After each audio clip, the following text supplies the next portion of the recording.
ਸਤਿ ਸ਼੍ਰੀ ਅਕਾਲ ਜੀ ਸਾਰਿਆਂ ਨੂੰ। ਸਵਾਗਤ ਹੈ ਤੁਹਾਡੇ ਆਪਣੇ YouTube ਚੈਨਲ ਮੋਟੀਵੇਟਡ ਐਵਰੀਡੇ ਦੇ ਵਿੱਚ। ਅੱਜ ਆਪਾਂ ਗੱਲ ਕਰਨ ਜਾ ਰਹੇ ਹਾਂ ਗੁਰੂ ਨਾਨਕ ਦੇਵ ਜੀ ਦੇ ਜੀਵਨ ਦੇ ਅਗਲੇ ਅਧਿਆਏ ਬਾਰੇ। ਗੁਰੂ ਜੀ ਖੇਤੀ ਦਾ ਕੰਮ ਕਰਾਉਂਦੇ ਸਨ, ਜਿਸ ਤੋਂ ਬਹੁਤ ਅੰਨ ਪੈਦਾ ਹੁੰਦਾ ਸੀ। ਅਟੁੱਟ ਲੰਗਰ ਸਵੇਰ ਤੋਂ ਅੱਧੀ ਰਾਤ ਤੱਕ ਵਰਤਦਾ ਰਹਿੰਦਾ ਸੀ। ਦੂਰ ਦੂਰ ਤੋਂ ਲੋਕ ਤੁਰਦੇ ਆਉਂਦੇ ਸਨ ਅਤੇ ਦਰਸ਼ਨ ਪਰਸ ਕੇ ਉਪਦੇਸ਼ ਲੈ ਕੇ ਆਪਣੀਆਂ ਮਨੋਕਾਮਨਾ ਪੂਰੀਆਂ ਕਰਦੇ ਸਨ। ਲੋਕਾਂ ਤੋਂ ਗੁਰੂ ਜੀ ਭੇਟਾ ਨਹੀਂ ਲੈਂਦੇ ਸਨ। ਆਪ ਜੀ ਦੀ ਮਹਿਮਾ ਸਾਰੇ ਸੰਸਾਰ ਵਿੱਚ ਫੈਲ ਗਈ। ਦਰਸ਼ਨ ਦੇ ਅਭਿਲਾਖੀਆਂ ਵਿੱਚ ਸਭ ਮਤਾਂ ਅਤੇ ਸ਼੍ਰੇਣੀਆਂ ਦੇ ਲੋਕ ਆਉਂਦੇ ਸਨ, ਜੈਸਾ ਕਿ ਜੋਗੀ, ਬੈਰਾਗੀ, ਸੰਨਿਆਸੀ, ਬ੍ਰਹਮਚਾਰੀ, ਦਿਗੰਬਰ, ਤਪੀ, ਅਤੀਤ, ਗਿਆਨੀ, ਧਿਆਨੀ, ਹਿੰਦੂ, ਮੁਸਲਮਾਨ, ਗਰੀਬ ਅਤੇ ਧਨੀ। ਇੱਕ ਸਮੇਂ ਬਹੁਤ ਸੰਗਤ ਹਜ਼ਾਰਾਂ ਦੀ ਗਿਣਤੀ 'ਚ ਆਈ। ਪਿੰਡ ਦੇ ਚਾਰ ਚੁਫੇਰੇ ਡੇਰੇ ਲੱਗ ਗਏ। ਤਦ ਰਾਤ ਨੂੰ ਮੀਂਹ ਬਰਸਣ ਲੱਗਾ ਅਤੇ ਦੂਸਰਾ ਸਾਰਾ ਦਿਨ ਵੀ ਵਰਸਦਾ ਰਿਹਾ। ਸਾਰੇ ਜਲ ਥਲ ਹੋ ਗਿਆ। ਇਸ ਕਾਰਨ ਲੰਗਰ ਤਿਆਰ ਨਾ ਹੋ ਸਕਿਆ। ਸਭ ਲੋਕ ਭੁੱਖ ਨਾਲ ਦੁਖੀ ਹੋ ਗਏ। ਗੁਰੂ ਜੀ ਧਰਮਸ਼ਾਲਾ ਵਿੱਚ ਬੈਠੇ ਸਨ ਕਿ ਲੋਕਾਂ ਨੂੰ ਭੁੱਖ ਨਾਲ ਦੁਖੀ ਵੇਖ ਕੇ ਆਪ ਜੀ ਨੇ ਸ਼੍ਰੀ ਚੰਦ ਨੂੰ ਆਗਿਆ ਕੀਤੀ ਕਿ ਜੋ ਕਿੱਕਰ ਦਾ ਬ੍ਰਿਖ ਖੜਾ ਹੈ, ਉਸ ਉੱਤੇ ਚੜ੍ਹ ਕੇ ਚੰਗੀ ਤਰ੍ਹਾਂ ਹਿਲਾਉਣਾ ਦਿਓ। ਉਸ ਤੋਂ ਅਨੇਕਾਂ ਪ੍ਰਕਾਰ ਦਾ ਜੋ ਭੋਜਨ ਡਿੱਗੇਗਾ, ਉਸਨੂੰ ਛਕ ਕੇ ਸੰਗਤ ਆਪਣੀ ਭੁੱਖ ਦੂਰ ਕਰੇਗੀ। ਸ਼੍ਰੀ ਚੰਦ ਜੀ ਨੇ ਕਿਹਾ, ਜੀ ਬ੍ਰਿਛ ਨਾਲ ਭੋਜਨ ਲੱਗੇ ਹੋਏ ਕਦੀ ਦੇਖੇ ਸੁਣੇ ਨਹੀਂ ਹਨ। ਤੁਸੀਂ ਕੀ ਗੱਲ ਕਰਦੇ ਹੋ? ਜੇ ਮੈਂ ਤੁਹਾਡੇ ਆਖੇ ਇਉਂ ਕਰਾਂਗਾ ਤਾਂ ਲੋਕਾਂ ਤੋਂ ਸ਼ਰਮਿੰਦਾ ਹੋਵਾਂਗਾ। ਇਸ ਕਰਕੇ ਮੈਂ ਕਿੱਕਰ ਉੱਤੇ ਨਹੀਂ ਚੜ੍ਹਦਾ। ਫਿਰ ਗੁਰੂ ਜੀ ਨੇ ਲਖਮੀ ਦਾਸ ਨੂੰ ਆਖਿਆ ਕਿ ਛੇਤੀ ਕਿੱਕਰ ਉੱਤੇ ਚੜ੍ਹ ਕੇ ਲੋਕਾਂ ਵਾਸਤੇ ਭੋਜਨ ਡੇਗੋ। ਲਖਮੀ ਦਾਸ ਨੇ ਵੀ ਸ਼੍ਰੀ ਚੰਦ ਜੀ ਵਰਗਾ ਹੀ ਉੱਤਰ ਦੇ ਕੇ ਨਾਂਹ ਕਰ ਦਿੱਤੀ ਕਿ ਇਹ ਅਣਹੋਣੀ ਗੱਲ ਹੈ, ਮੈਂ ਨਹੀਂ ਕਰਦਾ। ਫਿਰ ਗੁਰੂ ਜੀ ਨੇ ਸ਼੍ਰੀ ਲਹਿਣਾ ਜੀ ਵੱਲ ਵੇਖ ਕੇ ਆਖਿਆ ਕਿ ਤੂੰ ਉੱਠ ਕੇ ਇਹ ਕਾਰਜ ਛੇਤੀ ਕਰ, ਸੰਗਤ ਬਹੁਤ ਭੁੱਖੀ ਹੈ।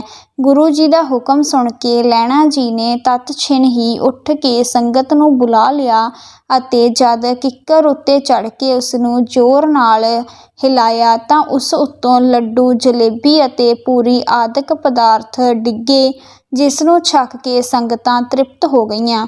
ਲਹਿਣਾ ਜੀ ਸੰਗਤ ਸਹਿਤ ਗੁਰੂ ਜੀ ਪਾਸ ਗਏ ਅਤੇ ਗੁਰੂ ਜੀ ਦੇ ਚਰਨਾਂ 'ਤੇ ਸਭ ਨੇ ਨਮਸਕਾਰ ਕੀਤੀਆਂ।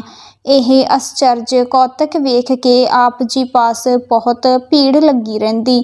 ਜਿੱਧਰ ਗੁਰੂ ਜੀ ਜਾਂਦੇ, ਆਪ ਜੀ ਦੇ ਪਿੱਛੇ ਬੇਅੰਤ ਸੰਗਤਾਂ ਤੁਰ ਪੈਂਦੀਆਂ ਅਤੇ ਧੰਨ ਗੁਰੂ ਨਾਨਕ ਉਚਾਰਨ ਕਰਦੀਆਂ ਰਹਿੰਦੀਆਂ। ਸਾਰੀਆਂ ਸੰਗਤਾਂ ਲੰਗਰ ਵਿੱਚੋਂ ਮਨ ਭਾਉਂਦਾ ਭੋਜਨ ਛਕ ਕੇ ਪ੍ਰਸੰਨ ਹੁੰਦੀਆਂ। ਅਨੇਕਾਂ ਹੀ ਲੋਕ ਧਨ ਆਦਿਕ ਲਿਆ ਕੇ ਭੇਟਾ ਕਰਦੇ, ਪਰ ਗੁਰੂ ਜੀ ਕਿਸੇ ਪਾਸੋਂ ਕੁਛ ਨਹੀਂ ਲੈਂਦੇ ਸਨ ਤੇ ਭੇਟਾ ਕੀਤੇ ਹੋਏ ਧਨ ਪਦਾਰਥ ਵਾਪਿਸ ਕਰ ਦਿੰਦੇ ਸਨ।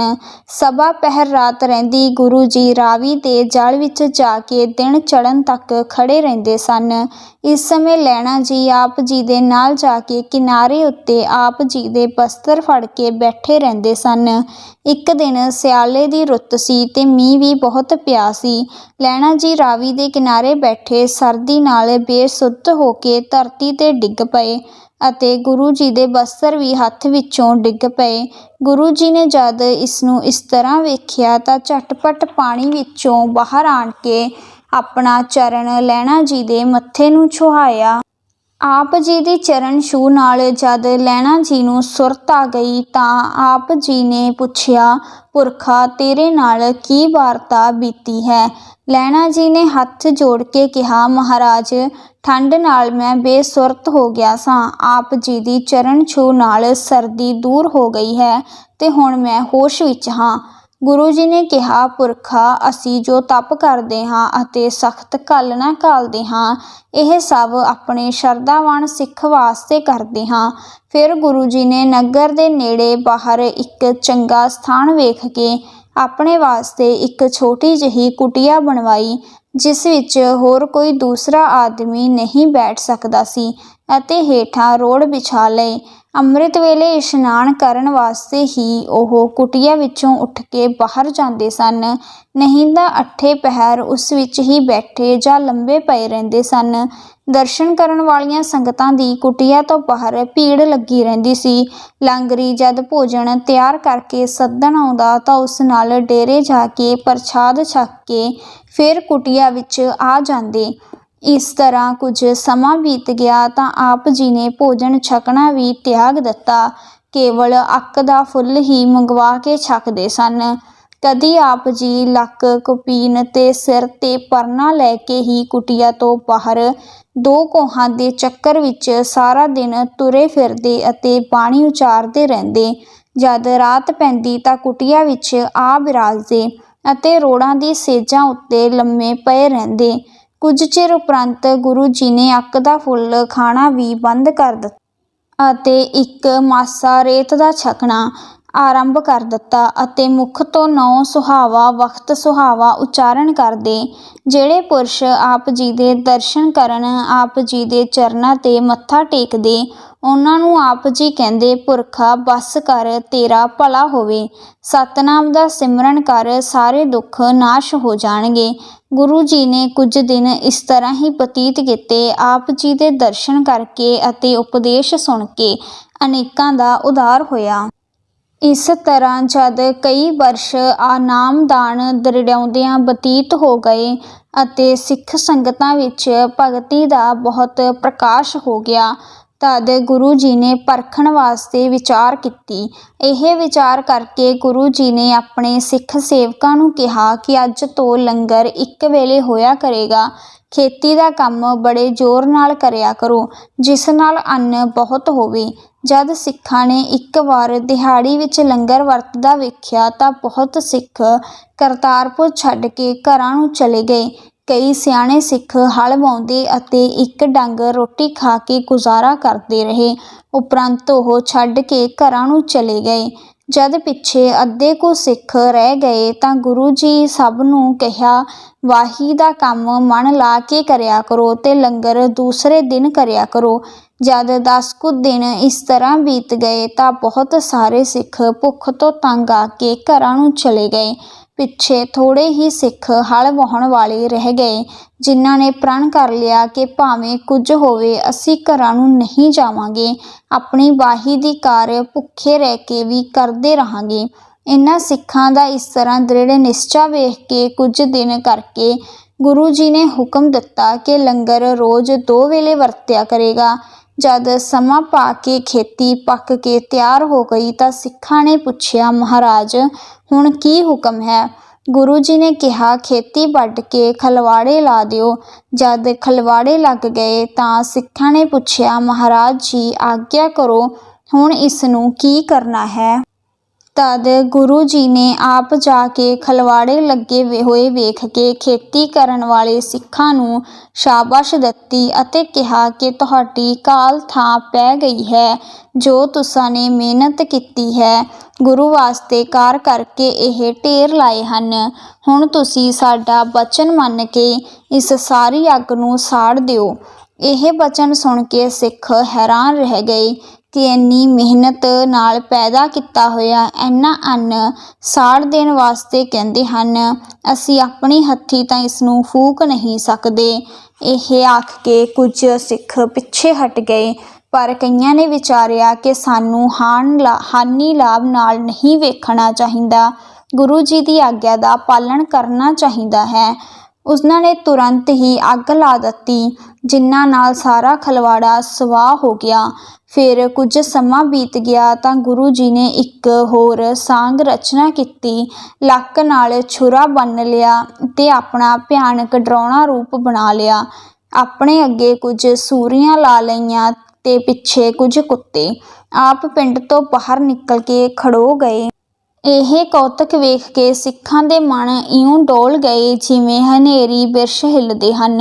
ਸਾਰੇ ਪਿੱਛੇ ਹਟ ਗਏ ਅਤੇ ਗੱਲਾਂ ਕਰਨ ਲੱਗੇ ਕਿ ਗੁਰੂ ਜੀ ਦੀਵਾਨੇ ਹੋ ਗਏ ਹਨ। ਹੁਣ ਸਾਡਾ ਉਹਨਾਂ ਨਾਲ ਨਿਰਵਾਹ ਕਿਸ ਤਰ੍ਹਾਂ ਹੋ ਸਕਦਾ ਹੈ। ਪਿੱਛੇ ਗੁਰੂ ਜੀ ਪਾਸ ਕੇਵਲ ਇੱਕ ਲਹਿਣਾ ਜੀ ਰਹਿ ਗਏ।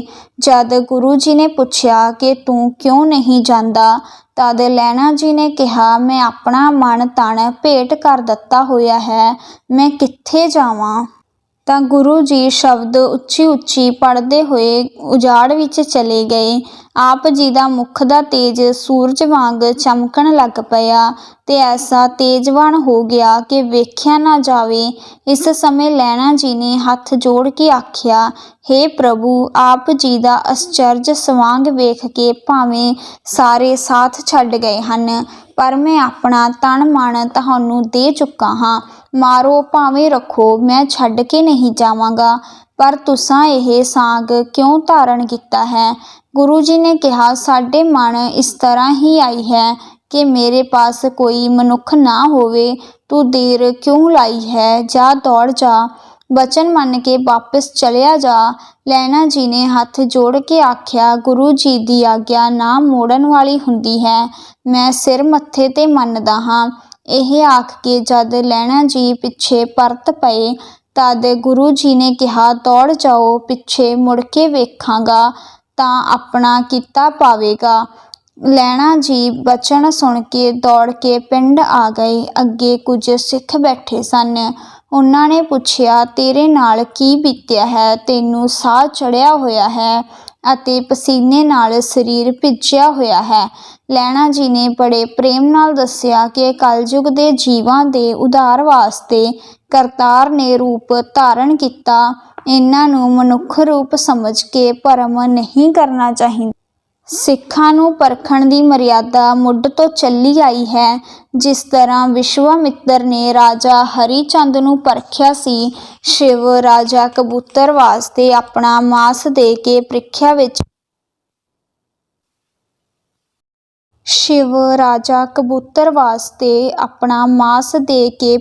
ਵਿੱਚ ਪੂਰਾ ਉਤਰਿਆ ਸੀ। ਰਾਜਾ ਮੋਰਤੁਜ ਨੇ ਵੀ ਆਪਣੇ ਪੁੱਤਰ ਦੀ ਬਲੀ ਦੇ ਕੇ ਪ੍ਰੀਖਿਆ ਦੀ ਕਸੌਟੀ ਸਹਾਰੀ ਸੀ। ਇਸ ਤਰ੍ਹਾਂ ਹੀ ਜਦ 3 ਘੜੀਆਂ ਬੀਤ ਗਈਆਂ ਤਾਂ ਗੁਰੂ ਜੀ ਬਾਹਰੋਂ ਆ ਗਏ। ਜਿਹੜਾ ਸਿੱਖ ਆਪ ਜੀ ਦੇ ਨੇੜੇ ਜਾਵੇ, ਉਸ ਦੀ ਪਿੱਠ ਉੱਤੇ ਇੱਕ ਕੁੱਤਕਾ ਮਾਰ ਦਿੰਦੇ। ਫਿਰ ਜਦ ਸਾਰੇ ਪਿੱਛੇ ਹਟ ਕੇ ਖੜ੍ਹੇ ਹੋ ਗਏ ਤਾਂ ਗੁਰੂ ਜੀ ਨੇ ਕਿਹਾ, ਤੁਸੀਂ ਕੌਣ ਹੋ, ਇੱਥੇ ਕਿਉਂ ਖੜ੍ਹੇ ਹੋ, ਜਾਓ ਆਪੋ ਆਪਣੇ ਟਿਕਾਣਿਆਂ ਨੂੰ ਦੌੜ ਜਾਓ। ਸਿੱਖਾਂ ਨੇ ਡਰ ਨਾਲ ਹੱਥ ਜੋੜ ਕੇ ਆਖਿਆ, ਮਹਾਰਾਜ, ਅਸੀਂ ਤੁਹਾਡੇ ਸਿੱਖ ਹਾਂ। ਜਿਹੜਾ ਇਸ ਤਰ੍ਹਾਂ ਆਖੇ, ਗੁਰੂ ਜੀ ਉਸਨੂੰ ਵੀ ਇੱਕ ਕੁੱਤਕਾ ਠੋਕ ਦੇਣ। ਇਸ ਤਰ੍ਹਾਂ ਮਾਰ ਖਾ ਕੇ ਬਹੁਤ ਸਾਰੇ ਸਿੱਖ ਭੱਜ ਗਏ। ਜਿਹੜੇ ਕੁਝ ਪਿੱਛੇ ਰਹਿ ਗਏ, ਉਹਨਾਂ ਨੂੰ ਪੁੱਛਣ ਲੱਗੇ, ਤੁਸੀਂ ਕਦੋਂ ਦੇ ਸਿੱਖ ਬਣੇ ਹੋ। ਸਿੱਖਾਂ ਨੇ ਕਿਹਾ, ਅਸੀਂ ਤਦੋਂ ਦੇ ਸਿੱਖ ਹਾਂ ਜਦੋਂ ਦੇ ਤੁਸਾਂ ਸਾਨੂੰ ਸਿੱਖ ਬਣਾਇਆ ਹੈ। ਤਦ ਗੁਰੂ ਜੀ ਨੇ ਕਿਹਾ, ਤੁਸੀਂ ਮੇਰੇ ਸਿੱਖ ਹੋ ਤਾਂ ਮੇਰੇ ਪਿੱਛੇ ਆ ਜਾਵੋ, ਦੇਰੀ ਨਾ ਕਰੋ। ਇਸ ਤਰ੍ਹਾਂ ਆਖ ਕੇ ਅੱਗੇ ਤੁਰ ਪਏ ਤੇ ਜਿਹੜਾ ਥੋੜ੍ਹੇ ਜਿਹੇ ਸਿੱਖ ਉੱਥੇ ਸਨ, ਉਹ ਆਪ ਜੀ ਦੇ ਪਿੱਛੇ ਤੁਰੇ। ਜਦ ਬੀਆਬਾਨ ਉਜਾੜ ਆ ਗਈ ਤਾਂ ਸਿੱਖੀ ਨੂੰ ਪਰਖਣ ਵਾਸਤੇ ਇੱਕ ਸਾਂਗ ਵਰਤਿਆ। ਉਸ ਉਜਾੜ ਵਿੱਚ ਇੱਕ ਅਰਥੀ ਉੱਤੇ ਮੁਰਦਾ ਪਿਆ ਹੋਇਆ ਵੇਖਿਆ, ਜਿਸ ਉੱਤੇ ਚਿੱਟੀ ਚਾਦਰ ਦਿੱਤੀ ਹੋਈ ਸੀ ਅਤੇ ਪਾਸ ਲੱਕੜਾਂ ਦੀ ਚਿਖਾ ਬਣੀ ਹੋਈ ਸੀ। ਗੁਰੂ ਜੀ ਉਸ ਮੁਰਦੇ ਪਾਸ ਖੜ੍ਹੇ ਹੋ ਕੇ ਕਹਿਣ ਲੱਗੇ, ਜੇ ਤੁਸੀਂ ਸਾਡਾ ਬਚਨ ਮੰਨ ਕੇ ਘਰਾਂ ਨੂੰ ਨਹੀਂ ਜਾਣਾ ਤਾਂ ਇਸ ਸੀੜੀ ਉੱਤੇ ਪਏ ਹੋਏ ਮੁਰਦੇ ਨੂੰ ਖਾਵੋ। ਇਹ ਗੱਲ ਸੁਣ ਕੇ ਕੁਝ ਤਾਂ ਇੱਧਰ ਉੱਧਰ ਝਾੜੀਆਂ ਪਿੱਛੇ ਜਾ ਲੁਕੇ ਅਤੇ ਜਿਹੜੇ ਕੁਝ ਪਿੱਛੇ ਖੜ੍ਹੇ ਰਹੇ, ਉਹਨਾਂ ਨੂੰ ਗੁਰੂ ਜੀ ਦੇ ਕੁੱਤਕੇ ਕਹੀ ਜਾਂਦੇ, ਕੁੱਟਣੋ, ਤੁਸੀਂ ਸਾਡੇ ਸਿੱਖ ਕਹਾਉਂਦੇ ਹੋ ਤਾਂ ਫਿਰ ਸਾਡਾ ਬਚਨ ਕਿਉਂ ਨਹੀਂ ਕਮਾਉਂਦੇ। ਜਦ ਕੁੱਤਕਿਆਂ ਦੀ ਮਾਰ ਪਈ ਤਾਂ ਕੇਵਲ ਲਹਿਣਾ ਜੀ ਹੀ ਖੜ੍ਹੇ ਰਹਿ ਗਏ, ਹੋਰ ਸਭ ਭੱਜ ਗਏ। ਲਹਿਣਾ ਜੀ ਨੂੰ ਵੇਖ ਕੇ ਗੁਰੂ ਜੀ ਨੇ ਕਿਹਾ, ਤੂੰ ਕਿਉਂ ਖੜ੍ਹਾ ਹੈ, ਜੇ ਤੂੰ ਸਾਡਾ ਸਿੱਖ ਹੈ ਤਾਂ ਹੁਕਮ ਮੰਨ ਕੇ ਇਸ ਮੁਰਦੇ ਨੂੰ ਖਾ। ਤਦ ਲਹਿਣਾ ਜੀ ਮੁਰਦੇ ਦੇ ਚੁਫੇਰੇ ਫਿਰਨ ਲੱਗ ਪਏ। ਗੁਰੂ ਜੀ ਨੇ ਕਿਹਾ, ਦੇਰ ਕਿਉਂ ਲਾਈ ਹੈ, ਖਾਂਦਾ ਕਿਉਂ ਨਹੀਂ। ਤਦ ਲਹਿਣਾ ਜੀ ਨੇ ਕਿਹਾ, ਕਿਸ ਪਾਸਿਓਂ ਇਸ ਨੂੰ ਖਾਵਾਂ। ਗੁਰੂ ਜੀ ਨੇ ਕਿਹਾ, ਪੈਰਾਂ ਵੱਲੋਂ ਆਰੰਭ ਕਰੋ ਅਤੇ ਸਿਰ ਤੱਕ ਖਾ ਲਵੋ। ਹੁਕਮ ਮੰਨ ਕੇ ਜਦ ਲਹਿਣਾ ਜੀ ਨੇ ਮੁਰਦੇ ਉੱਤੋਂ ਚਾਦਰ ਚੁੱਕੀ ਤਾਂ ਵੇਖਿਆ ਕਿ ਇਹ ਤਿਹਾਵਲ ਕੜਾਹ ਪ੍ਰਸ਼ਾਦ ਦੀ ਮੁਰਦੇ ਵਾਂਗੂ ਲੋਥ ਬਣਾਈ ਹੋਈ ਸੀ। ਇਹ ਕੌਤਕ ਵੇਖ ਕੇ ਲਹਿਣਾ ਜੀ ਗੁਰੂ ਜੀ ਦੇ ਚਰਨਾਂ 'ਤੇ ਪੈ ਕੇ ਉਸਤਤੀ ਕਰਨ ਲੱਗੇ। ਗੁਰੂ ਜੀ ਨੇ ਪ੍ਰਸੰਨ ਹੋ ਕੇ ਲਹਿਣਾ ਜੀ ਨੂੰ ਗਲਵੱਕੜੀ ਵਿੱਚ ਲੈ ਲਿਆ ਅਤੇ ਫਰਮਾਇਆ ਕਿ ਜੋ ਮੇਰਾ ਸਰੂਪ ਹੈ ਉਹੀ ਤੇਰਾ ਹੋਵੇਗਾ। ਮੇਰੇ ਤੇ ਤੇਰੇ ਵਿੱਚ ਕੋਈ ਭੇਦ ਨਹੀਂ ਰਿਹਾ। ਤੂੰ ਸਾਰੀ ਸਿੱਖੀ ਦੀ ਲਾਜ ਰੱਖ ਲਈ ਹੈ। ਜਗਤ ਦਾ ਗੁਰੂ ਬਣ ਕੇ ਗੁਰਤਾ ਪ੍ਰਾਪਤ ਕਰੇਗਾ। ਤੇਰੇ ਸਿੱਖ ਬਹੁਤ ਹੋਣਗੇ। ਇਸ ਤਰ੍ਹਾਂ ਬਚਨ ਕਰਕੇ ਗੁਰੂ ਜੀ ਲਹਿਣਾ ਜੀ ਸਾਹਿਤ ਕਰਤਾਰਪੁਰ ਧਰਮਸ਼ਾਲਾ ਵਿੱਚ ਆਣ ਬਿਰਾਜਮਾਨ ਹੋਏ।